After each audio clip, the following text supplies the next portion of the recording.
Assalamualaikum warahmatullahi wabarakatuh. Bismillahirrahmanirrahim. Alhamdulillahirabbil alamin. Wa bihi nasta'inu ala umuri dunya waddin.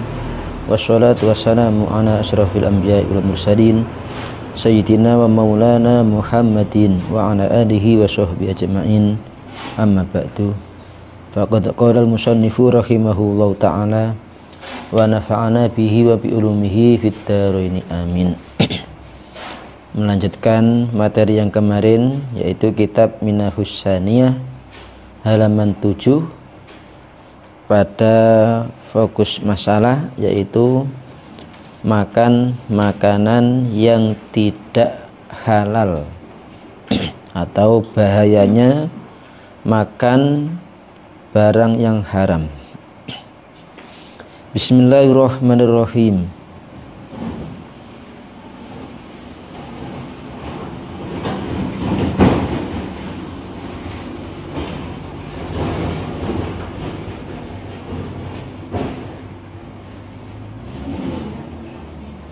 Wa qala al-imamu Sufyan, ya.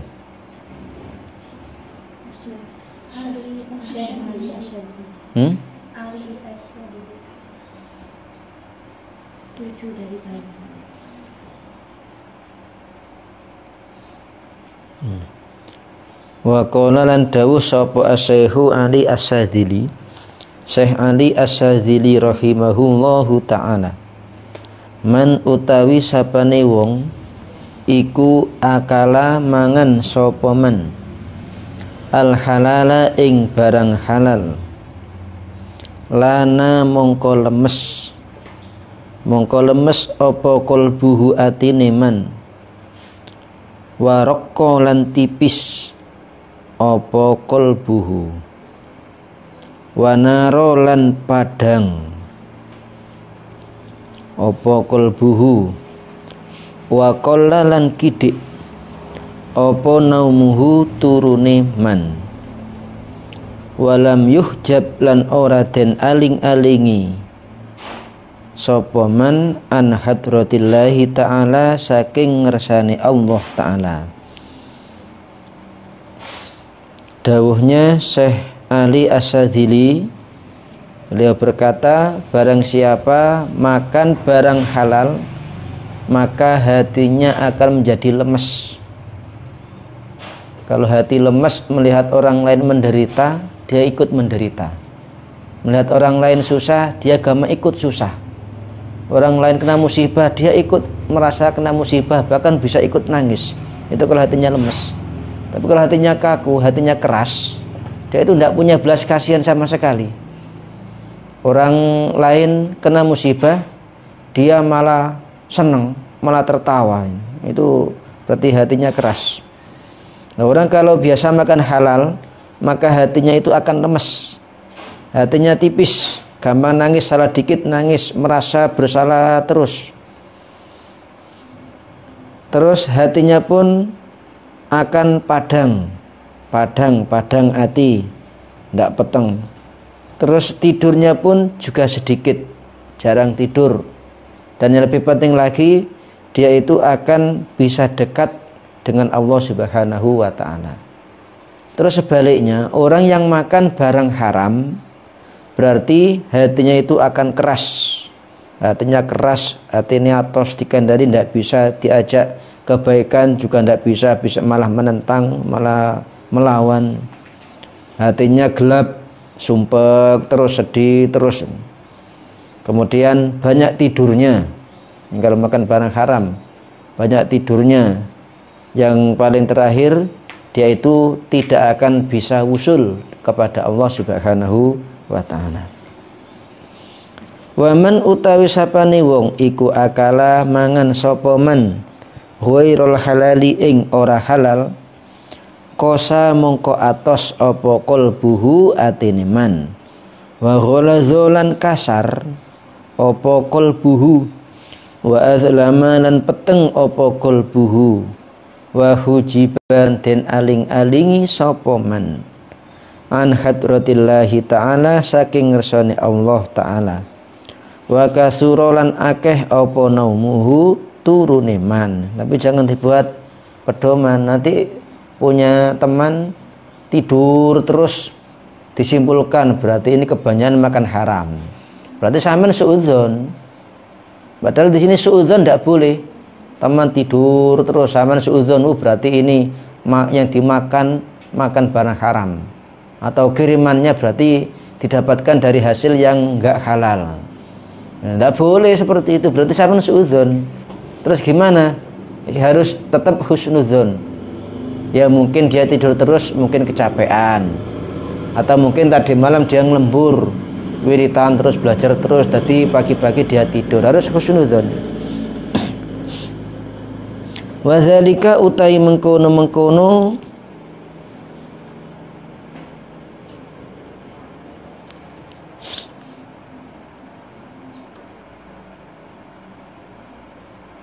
lana kolbuhu, itu lana kolbuhu. Kalau makan barang halal hatinya lemes, hatinya padang, jembar, enggak tiduran atau enggak ngantuan dan dekat kepada Allah, iku min jumlati rahmatillahi, saking jumlahi rahmati Allah Ta'ala. Lianna akla ghairil halali, krono sak temene mangan barang kang olah halal, iku yuharriku ngobahaken apa aklu al a'doa ing piro-piro anggota lil ma'asi maring piro-piro maksiat. Fayat lubu mongko nyuprih sapa apa kullu udwin saben-saben anggota minhu saking man, ayya sia ing yen to maksiat apa kullu udwin. Fayatafaddalu mongko ngutamaaken atau paring keutamaan atau paring anugerah sapa Allah Gusti Allah alaihi ing atase man bin naumi kelawan turu, liyurihahu supaya ngasukaken utawa ngistirahataken sapa Allah hu ing man minal ma'asi saking pira-pira maksiat. Kama annahu kaya oleh sak temene Allah iku yatafaddalu paring anugerah sapa Allah, paring keutamaan sapa Allah adat ta'i ing atase wong kang taat biakdil halali kelawan mangan barang halal, liyukimahu supaya jumenengaken sapa Allah hu ing ta'i, jumenengaken sapa Allah ing ta'i baina yadaihi ing dalam antarane ngarepe Allah, lailan ing dalam waktu bengi, wa naharon dan waktu awan. Alasan dari Syekh Ali As-Sadzili, orang kalau banyak makan barang haram, hatinya keras, hatinya peteng, terus dia itu ngantuan atau banyak tiduran. Alasannya kenapa? Alasannya itu hanya untuk mengistirahatkan dia supaya tidak terlalu banyak maksiat. Berarti orang tadi masih dikasihani oleh Allah, dia banyak makan haram. Orang kalau sering makan haram, dia itu akan tertarik untuk melakukan perkara-perkara yang maksiat. Itu pasti.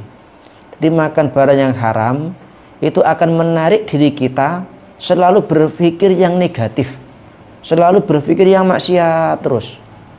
Nah, supaya tidak melakukan maksiat, oleh Allah orang tadi dijadikan orang sing ngantuan.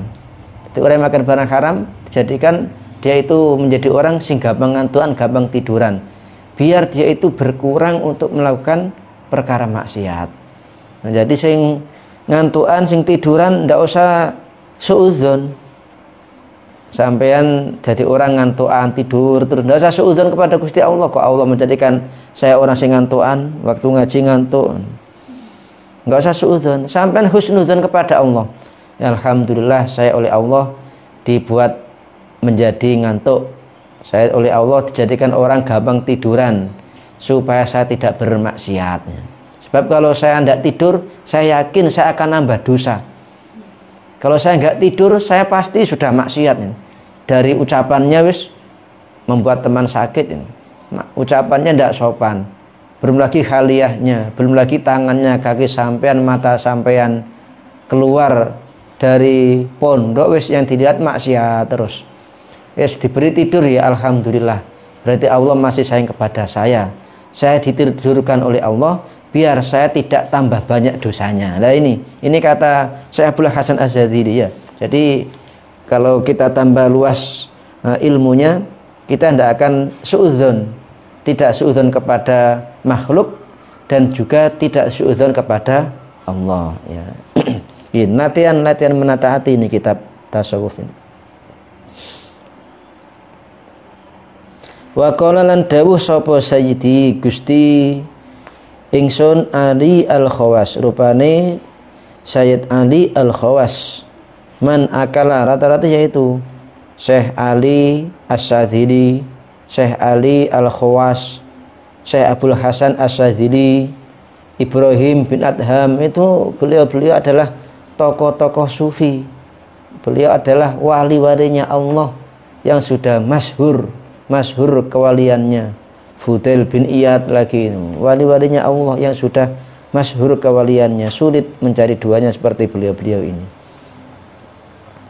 Man utai sapane wong iku akala mangan sapa man al harama ing barang haram, wa atola lan dawaaken sapa man al ibadata ing ibadah, fahuwa mongko utawi man iku kahamamin kaya manuk allazi raqada kang angkrem sapa man, kaya manuk allazi raqada kang angkrem sapa man, ala bidin ing atase endok fasidin kang rusak, fahuwa mongko utawi hamam iku ibu mayahaken apa hamam nafsahu ing awak dhewe ne hamam fituril maqami ing dalam suwene jumenengi, summa la yufrihu mongko nuli ora netesaken apa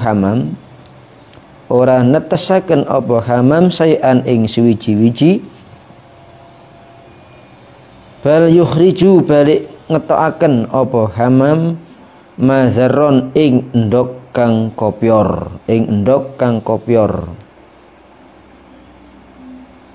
Menurut Sayyid Ali Al-Khawas, orang yang ahli ibadah tiap hari puasa terus tapi makanannya haram, orang tiap hari sholat terus, satu malam full setelah isya sampai subuh sholat terus, tapi yang dimakan itu barang haram. Atau baca Quran terus tidak ada hentinya, tapi yang dimakan adalah barang haram. Itu diibaratkan seperti ayam bertelur diangkremi, tapi telurnya adalah busuk, tidak akan menetas. Kalau ayam itu angkrem 21 hari pasti menetas itu kalau telurnya bagus normal. Orang yang ahli ibadah tetapi makanannya adalah makanan haram, itu diibaratkan seperti ayam yang lagi bertelur angkrem tapi nggak bisa netes, telurnya itu malah busuk, kalau pecah itu baunya buasin itu. Orang ibadah juga seperti itu, percuma ibadahnya, ibadah lama baca Quran terus, sholat terus, puasa terus, tapi yang dimakan haram, percuma, nggak akan diterima oleh Allah, nggak akan bisa wusul kepada Allah Subhanahu wa ta'ala. Wa min mafasidi aklil harami lan iku saking pira-pira kerusakane mangan haram, istihalatuhu utawi amrih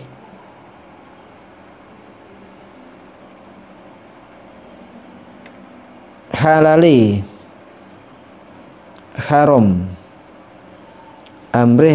haram, naron utawa maliye oleh malihaken haram ini, utawi oleh malihaken rupa haram naron ing geni. Fayuzhibu mongko ngilangaken apa haram sajiyatal fikri ing barang kang nangeaken pikiran, walazati dzikri lan lazate zikir, wa yuharriku lan ngebong apa haram nabata ikhlasin niyati ing cukuli ikhlase niat,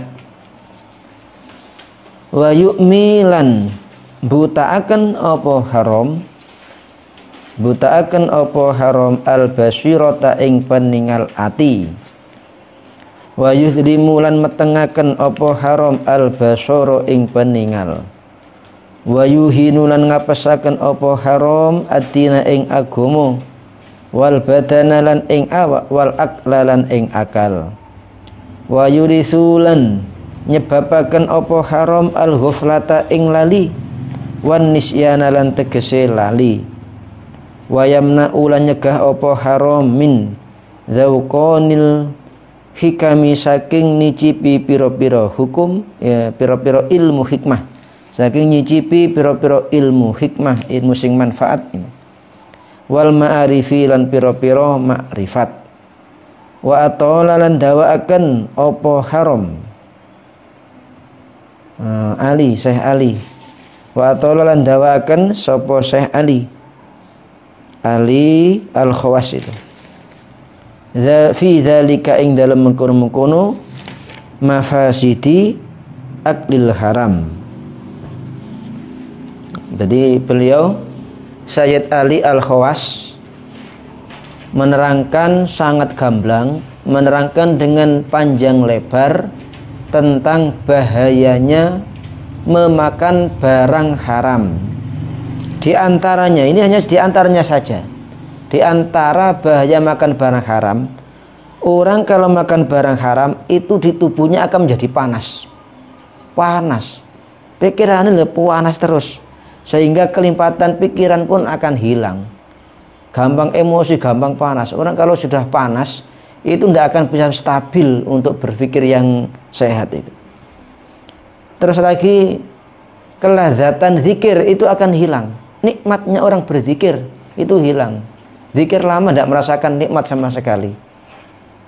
Kemudian makan haram itu bisa membakar niat ikhlas. Orang kalau ikhlas, niat dia itu makannya haram, ikhlasnya hilang. Tidak ada keikhlasan sama sekali dalam hatinya. Kenapa? Terbakar oleh makanan yang haram tadi. Kan bisa berubah menjadi api yang ada dalam tubuh kita. Akhirnya bibit-bibit keikhlasan yang ada dalam diri kita itu hangus, terbakar. Bibit-bibit kelazatan dalam hati kita dalam ibadah itu pun akan hangus terbakar. Daya pikir kita yang katanya sangat cerdas itu pun juga akan hangus terbakar. Kemudian makan barang haram itu bisa membutakan peningal hati. Orang waspodo, bisa makrifat, bisa mengoptimalkan indera keenamnya meskipun dalam keadaan terpejam, tapi hatinya bisa melihat.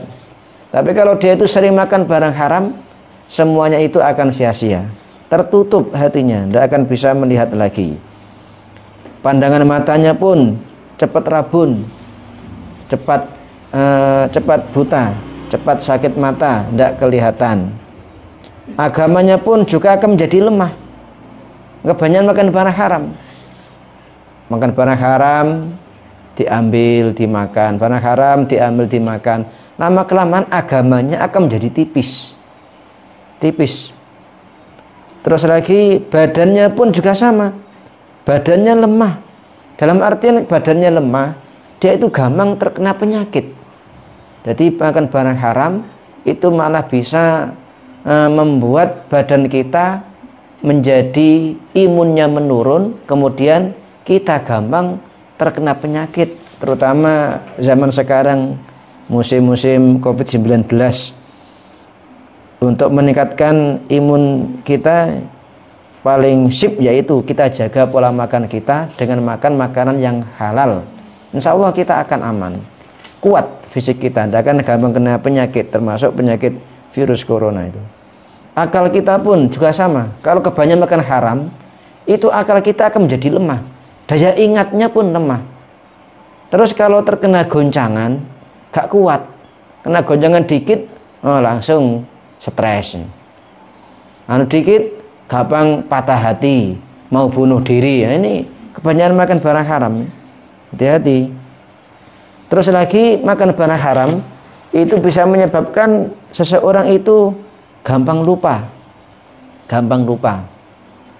Makanya paling sip yaitu sudah biar sampean gak gampang lali, ngapal nih Imriti dari awal sampai akhir selesai, tapi yang depan lupa lagi, dihafalkan lagi dari awal, lupa lagi terus. Menghafalkan Al-Quran juga sama, satu juz selesai lancar, ganti juz kedua selesai, juz satu lupa, ngulang dari juz satu lancar, juz 2-nya lupa, ngulang juz 2 lancar, juz 1 lupa, terus seperti itu munyer. Ya gimana? Ya coba mulai sekarang, trik yang pertama kemarin, kita jangan terlalu banyak makan. Jangan terlalu banyak makan, kemudian kita jaga pola makan kita, jangan makan barang yang haram. Kalau anak pondok itu kan biasa menganggap ulima ridhouhu, makannya temannya, mie-nya temannya. Oh sudah pasti diikhlaskan, tidak ikut punya teman, langsung dimasak. Kan biasa. Nasinya teman murah-murah dimakan, bajunya teman murah dipakai, tidak izin tidak apa. Itu yang bisa membuat orang gampang lupa, daya ingatnya kurang kuat. Namanya, itu kelihatannya kan sepele, hanya 1 sendok, ambil 1 sendok orang 10 satu kamar, akhirnya yang punya tidak kebagian. Beli bakso, kalau mau beli baksonya lagi tidak jajan 1 minggu, bikin bakso. Setelah beli bakso baru diletakkan, semua temannya minta ngampung, ya diam orangnya. Cuma meskipun diam kan hatinya tidak ikhlas, masih tidak ikhlas. Yaitu yang bisa menyebabkan kita itu gampang lupa. Ngapalkan Quran tidak hafal-hafal, baca kitab lupa terus, diulang-ulang tetap lupa, ya dikurangi itu semua itu. Ini dawuhnya Sayyid Ali Al-Khawas, wali ini yang bilang, bukan saya ini. Hanya membaca kitab beliau ini. Summa qala mongko nuli dawuh sapa Ali Al-Khawas,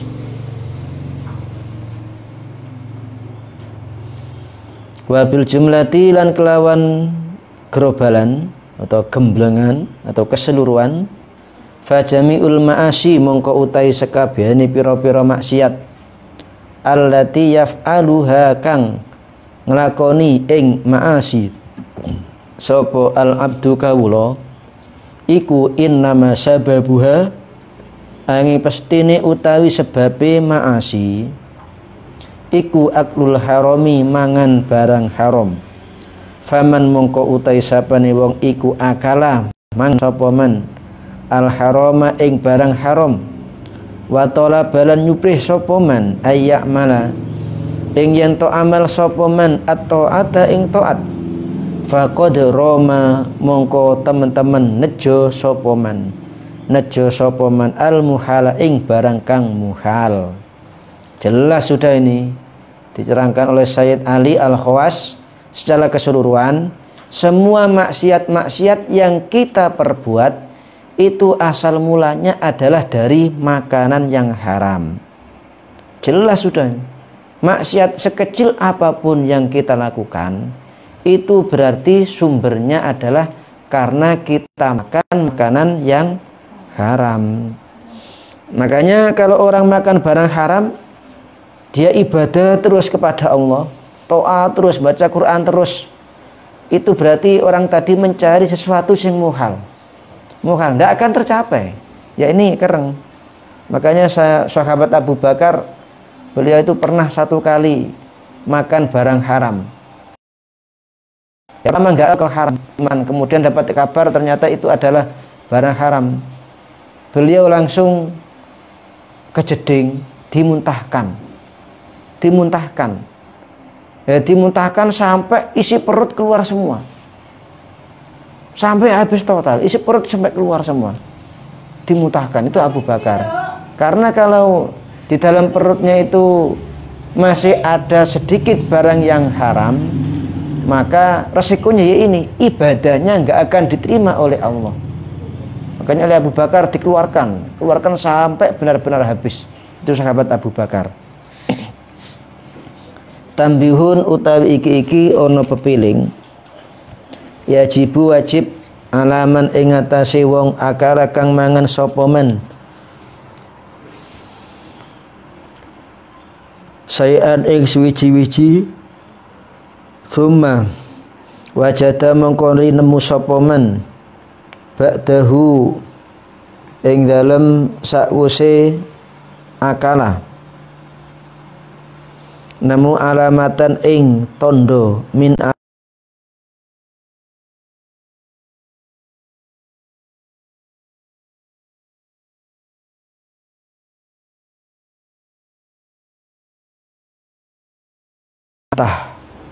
muntah in amkanahu lamun kongang opo koi ing man, lamun kongang opo koi ing man, wa illa lan namun ora amkanahu akhadha mongko ngalap sapa man fit taubati ing dalam taubat wal istighfari lan istighfar. Ini kalau kalian makan sesuatu yang haram, sudah makan barang haram, setelah semuanya masuk ke dalam perut, kalian baru tahu ternyata itu adalah barang haram. Jadi tadinya pertamanya nggak tahu, makan sama misalkan makan barang haram, tapi nggak tahu itu adalah haram. Ya punya teman, dikira ulima itu pasti diridhoi seumpama. Setelah dimakan, temannya itu nuntut harus dikembalikan lagi, diganti uang. Dia itu tidak mau. Wah sudah ngambul orangnya. Gimana itu? Ya sampean muntahkan, dimuntahkan sampai keluar semua tadi makanan yang sampean makan. Itu kalau mampu. Kalau nggak mampu, tidak bisa muntah. Ya sampean istighfar, segera bertaubat, tidak akan mengulangi lagi. Cepat-cepat istighfar, atau dicari ridhonya. Minta ridhonya sudah ke orang tadi. Ridhonya, dia minta apa, sampean turuti sudah. Ini sama persis seperti ceritanya Bapak Idris, ayahnya Imam Syafi'i. Kiai ini ketika mau berangkat mondok, berjalan kaki. Dalam perjalanan beliau menemukan delima. Ada delima kintir hanyut di sungai. Itu kalau menurut kita kan nyata-nyata halal.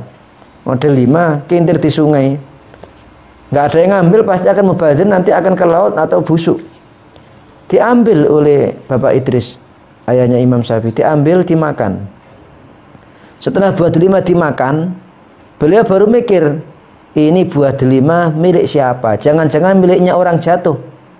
Orang lagi pergi jatuh buah delimanya, atau jangan-jangan buah delima yang ada di pohon jatuh sendiri ke sungai. Berarti saya harus mencari pohon delima yang ada di pinggir sungai. Ditelusuri sungai tadi, cari terus sampai beliau menemukan ada pohon delima di pinggir sungai, lagi berbuah, lebat buahnya. Akhirnya datang Yai Idris ini ke pemilik pohon, dicari tahu ini milik siapa pun. Oh milik bapak ini, dicari rumahnya. Minta izin, Pak, tolong saya minta ikhlasnya. Ya, ikhlas apa? Saya minta ikhlasnya, minta ridhonya. Ya, kenapa? Saya makan buah delima panjenengan. Loh, gimana kok bisa? Kamu mencuri di pohon? Enggak, Pak. Saya ketika lewat di pinggir sungai melihat ada delima. Saya ambil, saya makan. Setelah saya makan, setelah habis, saya baru ingat ini adalah miliknya orang yang ada di pohon kemudian jatuh. Dan saya perkirakan delima tadi adalah delimanya panjenengan yang jatuh dari pohon langsung ke sungai. Karena jenengan punya pohon delima di pinggir sungai. Oh iya, memang itu milik saya lagi buah lebat. Ya makanya saya minta ikhlasnya, Pak. Pemilik pohon delima mikir-mikir, ini anak muda ini luar biasa ini. Padahal saya sudah ikhlas. Mau sudah jatuh, nanti akan membusuk. Ada yang memanfaatkan, malah alhamdulillah. Tapi anak ini kok luar biasa, masih minta ikhlasnya. Makanya beliau langsung memanfaatkan, dimanfaatkan. Ya sudah, saya akan memberi ikhlas kepada kamu. Ada syaratnya. Ya apa syaratnya? Kamu kerja kepada saya, mengabdi kepada saya selama 7 tahun. Kok banyak? Saya hanya makan 1 buah delima, suruh ngabdi 7 tahun, suruh kerja ke orang tadi 7 tahun, tidak dibayar, hanya dikasih makan. Ini untuk menguji keimanan ayahnya Imam Syafi'i, Syekh Idris. Kalau kamu nggak mau ngabdi ke saya ke 7 tahun, silahkan sudah kamu pergi, tapi saya tidak akan memberi ikhlasnya, saya tidak akan ridho. Akhirnya ayah Imam Syafi'i demi ingin mendapatkan ridho, beliau mau mengabdi selama 7 tahun, kerja 7 tahun, tidak dibayar, nggak jadi mondok, hanya kerja hati biar mendapatkan ikhlasnya pemilik pohon delima. Kerja 7 tahun. Setelah 7 tahun beliau pamit, Pak, saya pamit kemana? Melanjutkan perjalanan saya yang tertunda. Saya dulu kan mau mondok, karena saya dihukum oleh panjenengan suruh ngabdi 7 tahun, saya nggak jadi mondok saya tertunda. Sekarang saya mau berangkat mondok lagi, Pak. Belum, kata pemilik delima, belum selesai syaratnya, masih ada 1 syarat. Apa syaratnya, Pak? Saya punya anak perempuan, sampai sekarang masih nggak laku rabi, nggak laku nikah. Saya malu sama tangga, malu sama saudara, anak saya nggak laku nikah. Makanya kamu harus menikahi anak saya. Kalau kamu tidak mau menikah anak saya, kamu tidak akan mendapatkan ridho dari saya. Loh, kok bisa, Pak, anaknya nggak laku nikah? Anak saya itu tuli, budek. Di samping tuli, anak saya juga buta. Terus anak saya dia lumpuh. Aduh, mikir-mikir ayah Imam Syafi'i. Ya mana mungkin ada orang mau buta, tuli, lumpuh, bisu lagi. Nggak ada yang mau. Tapi ayah Imam Syafi'i demi mendapatkan ridho dari pemilik pohon delima, akhirnya nggih pun saya siap menikahi putri panjenengan. Yang penting mendapatkan ridho dari panjenengan. Daripada saya mondok jadi orang sing pinter, tapi saya makan makanan yang haram, makan makanan yang panjenengan gak ikhlas, itu akan sia-sia. Percuma saya mondok pinter tapi di tubuh saya itu makan makanan haram, akan sia-sia. Sudah, saya akan menerima tawaran panjenengan. Saya siap untuk menikahi putrinya panjenengan. Dinikahkan.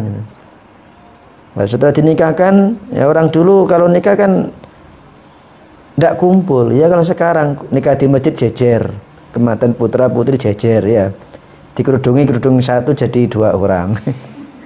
Dulu enggak, cukup wali, perempuannya tetap dalam kamar, perempuan dalam kamar, kemanten putranya yang diakad itu. Setelah akad selesai suruh masuk ke kamar. Ketika masuk kamar, ternyata dalam kamar itu ada perempuan cantik, matanya bulat kayak bidadari itu. Tidak lumpuh juga, tidak bisu, malah disapa assalamualaikum. Ayah Imam Syafi'i kaget, saya berarti salah kamar. Langsung keluar kamar lari. Ditanya sama mertuanya, loh, kenapa kok keluar lagi dari kamar? Salah kamar, ayah. Loh, kok bisa? Kata panjenengan, istri saya itu tuli, buta, bisu, lumpuh. Di kamar tadi itu tidak ada yang tuli, nggak ada yang buta, nggak ada yang lumpuh. Ya benar, itu anak saya. Yang saya maksud tuli, dia itu telinganya tidak pernah mendengarkan maksiat. Yang saya maksud lumpuh, dia tidak pernah keluar rumah, di dalam kamar terus. Paling keluar-keluar ke kamar mandi, tidak pernah keluar rumah, hanya di kamar mandi. Kalau ada orang laki-laki di rumahnya, langsung masuk ke kamar, tidak pernah keluar wis. Kalau tamunya pulang baru wis keluar. Makanya saya katakan dia itu lumpuh, tidak pernah keluar rumah, tidak pernah kakinya digunakan berjalan untuk maksiat, matanya tidak pernah digunakan melihat yang maksiat. Oh gitu, berarti benar. Iya benar, nggak jadi mondok ya, karena beliau istrinya itu tidak pernah maksiat sedikit pun. Terus calon suaminya Ayah Imam Syafi'i tidak pernah makan barang yang haram. Akhirnya beliau itu dikaruniai anak Imam Syafi'i 7 tahun sudah hafal Al-Quran. Nah, ada sebagian ulama mengatakan seandainya ayahnya tadi, Bapak Idris, ayah Imam Syafi'i tadi, tidak makan buah delima ya, tidak sampai makan buah delima, diprediksi Imam Syafi'i ini akan hafal Quran dalam kandungan. Seandainya berarti kan masih ngefek. Makan buah delima, nemu lagi delimanya, jatuh di sungai, nemu, dimakan, sudah minta ikhlasnya, sudah dikasih ikhlas, sudah diridhoi oleh pemilik delima, bahkan sudah mengabdi 7 tahun, ternyata masih berimbas itu. Seandainya Imam Syafi'i, imbasnya apa? Imam Syafi'i hafal Quran 7 tahun. Seandainya dia itu Bapak Idris tidak makan buah delima, Imam Syafi'i akan hafal Quran dalam kandungan.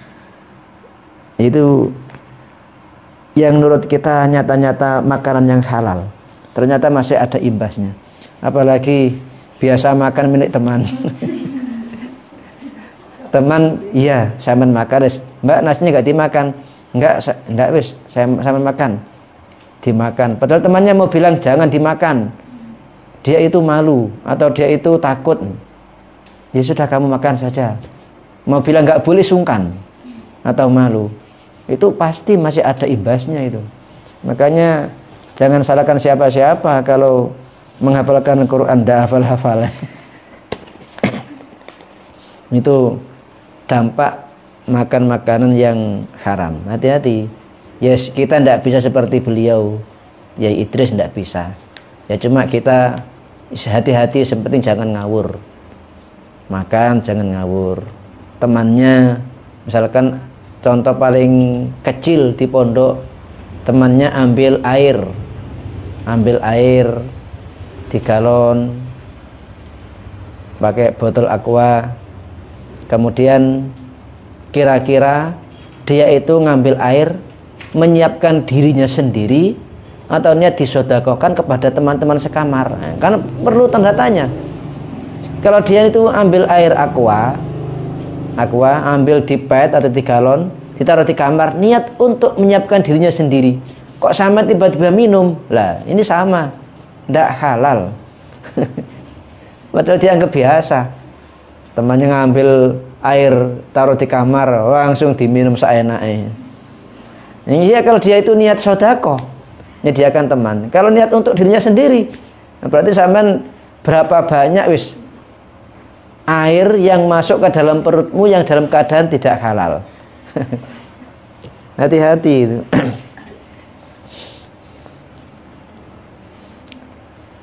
Wa minal alamati lan iku setengah saking piro-piro alamat ayyakuna utawi yen ono iku li syar'i kedue syariat ala zalika ta'ami ing atase mengkono-mengkono panganan apa iktiradun melawani atau pertentangan min haitsu dia saking sekirane den selehaken apa alyadu tangan, itu pasti hati kita akan bertentangan. Ini halal apa enggak? Ini orangnya ridho apa enggak? Itu pasti ada pertanyaan seperti itu. Kalau ada pertanyaan seperti itu berarti masih belum jelas, sampai tinggalkan saja wis. Ini delima ini halal apa enggak? Itu pertentangan masih. Ini air di aqua ini halal apa enggak? Ini sudah sampai tinggalkan. Kalau terpaksa ya sampean segera minta ikhlasnya. Wa min halan iku setengah saking alamat wujudu zulmati utawi wujude peteng fil qalbi ing dalam ati, atine peteng terus kok cek sempite dunia ini. Wasiqalilan abot fit tabiati ing dalam watek hatta ka'annaman sehingga kaya-kaya sak temene wong akalahu kang mangan sapa man ing haram iku akala mangan sapa man rososon ing timah rososon ing timah timah yang dihancurkan meleleh. Jadi tanda-tanda kerusakan kalau seorang tadi makan barang yang haram, yaitu hatinya itu peteng, hati ini peteng. Terus lagi berat untuk melakukan kebaikan, sangat berat. Dibuat sholat berat, mau dibuat jamaah berat, dibuat ngaji berat, kan dibuat WA-an, wow, enteng. Facebookan itu enteng. Mau megang Al-Quran berat teman, mau megang kitab berat teman. Berarti itu efek samping dari makan barang yang haram. Sehingga diibaratkan orang yang makan barang haram itu sama dengan orang yang minum dari air timah. Timah kemudian dibakar. Kalau dibakar kan meleleh. Kalau sudah meleleh baru kita minum. Nah, gimana rasanya? Kan panas. Berarti tubuh kita kalau makan barang haram itu ibaratnya kita itu seperti orang yang makan minum timah yang dilelehkan. Panas. Cuma kalau timah itu kan parahnya kan di mulut, di bibir. Nah kalau makan haram panasnya di pikiran kita, di hati kita. Hati ini peteng, tertutup. Bibit-bibit kebaikan yang ada dalam hati kita itu akan hangus. Bibit-bibit keikhlasan yang ada dalam hati kita itu juga akan hangus, terbakar oleh barang haram tersebut.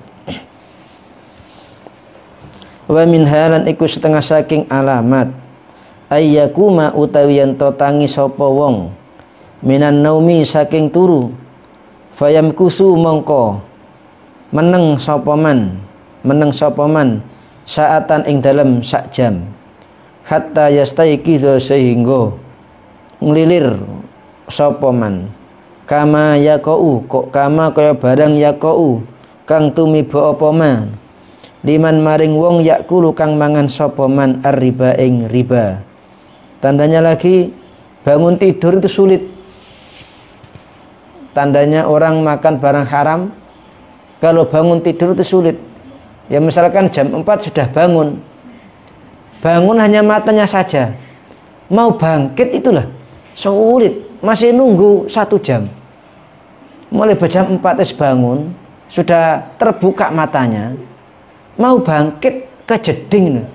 Mekor bolak-balik. Duduk, sudah duduk, tidur lagi, miring kanan. Duduk lagi, masih berat, tidur lagi miring kiri. Duduk lagi, hanya tinggal mau berdiri kejeding. Tidur lagi, terlentang. Terus seperti itu sampai 1 jam, kadang lebih itu. Itu berarti tanda-tandanya kita itu kebanyakan makan haram. Ada yang seperti itu.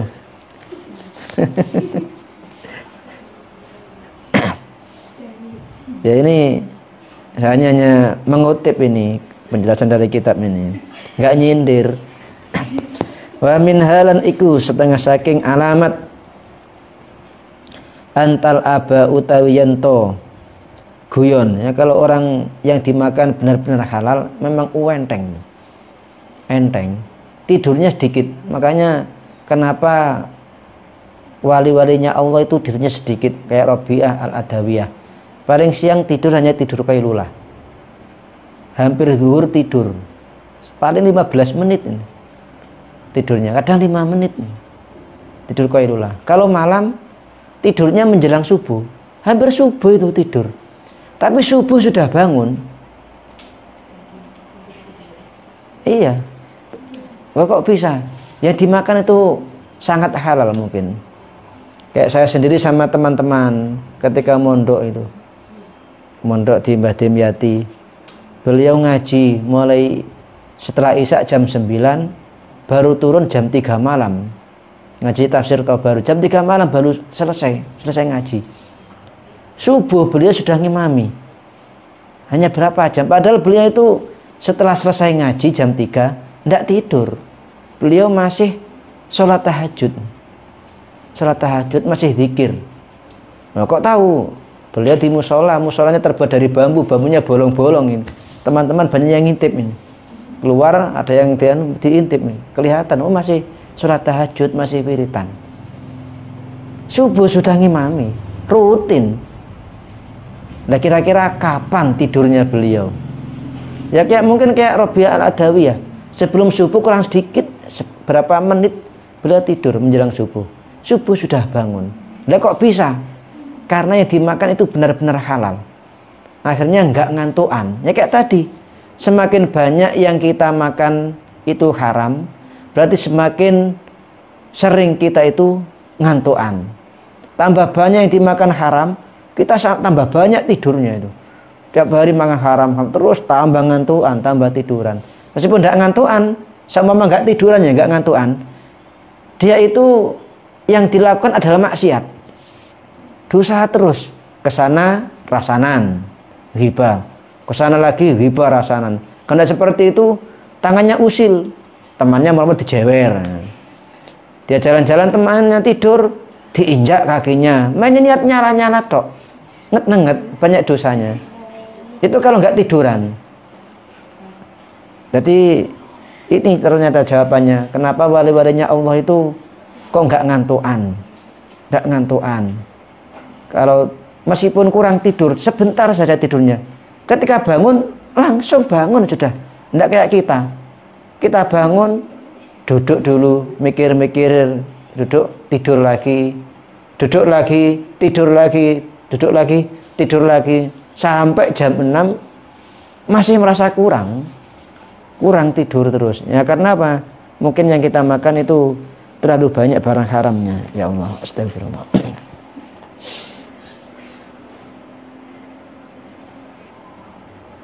Wa min halan iku setengah saking alamat antal aba utawi yanto dolanan opo an nafsu fayatako ya ahu mongko muntahaken sapa man ing haram, muntahaken sapa man ing haram kohron kelawan meksa alaihi ing atase awak dhewe man min ghairi mu'alajatin saking tanpa nandangi, saking tanpa nandangi.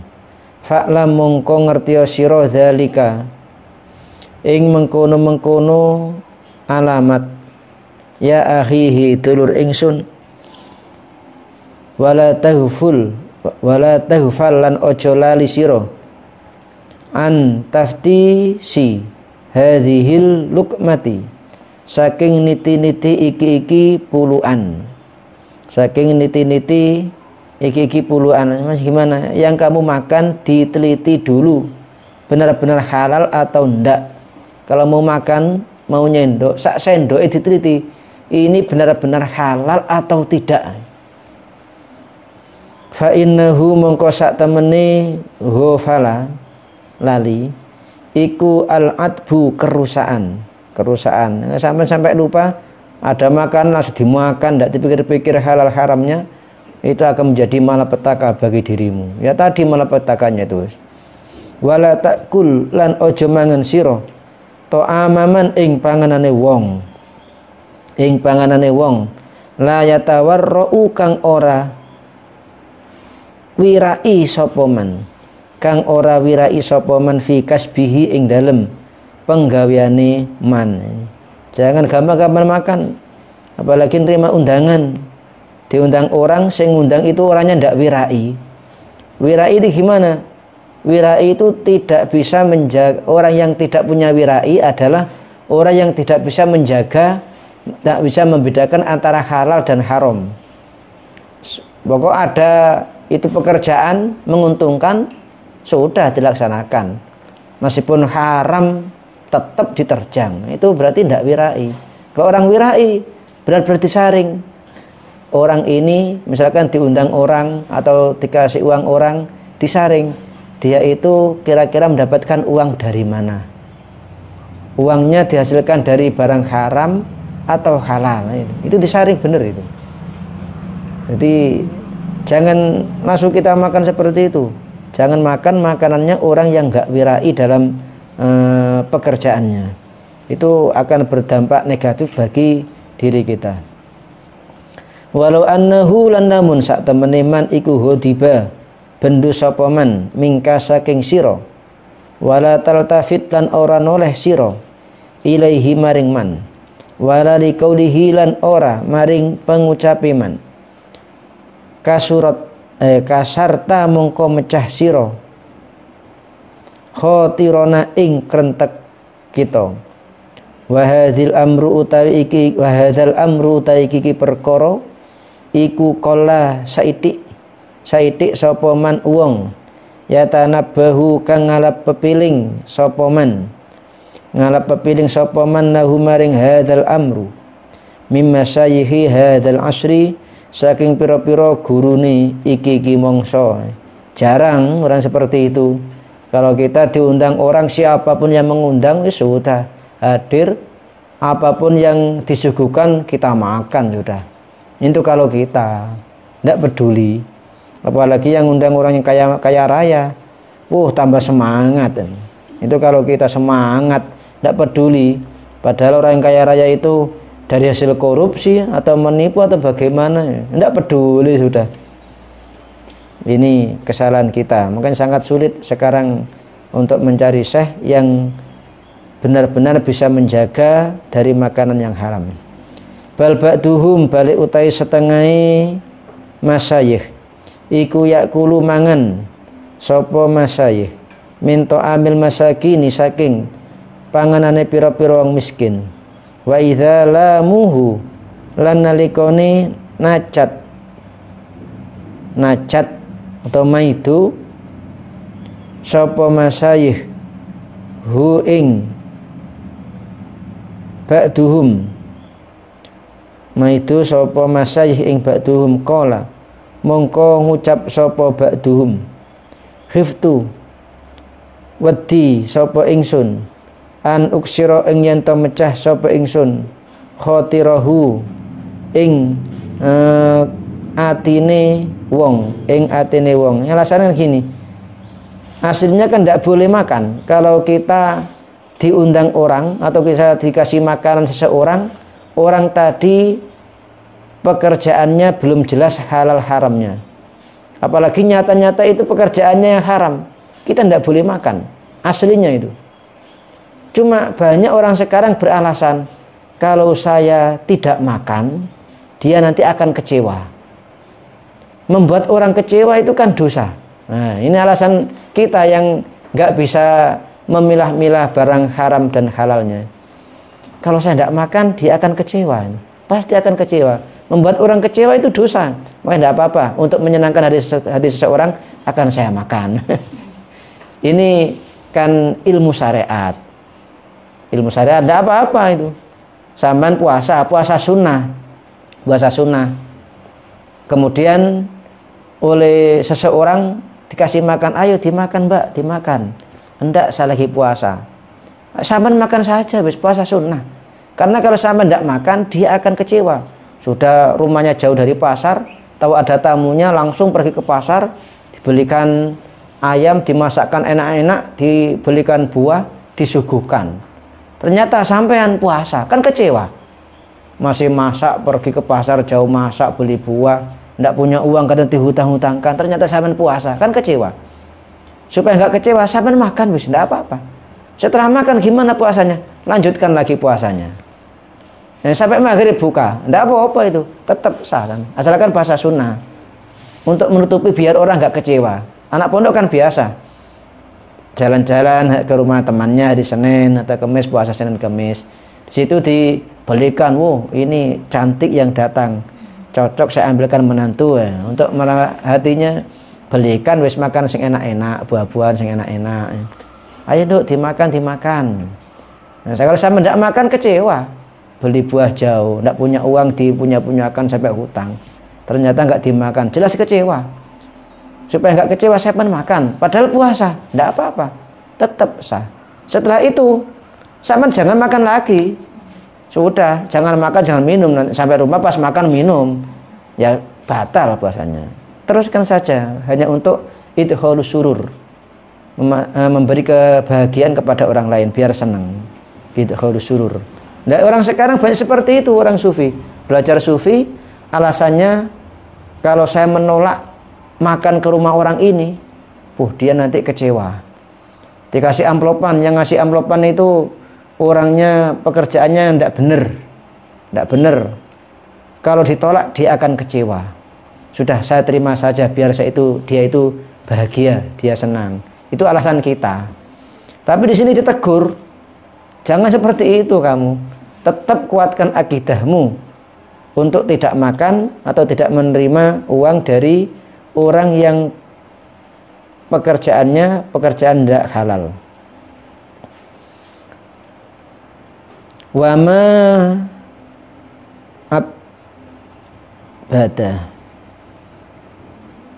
Sudah ya, jam 11 lewat sedikit. Wallahu a'lam bishawab. Wassalamualaikum warahmatullahi wabarakatuh.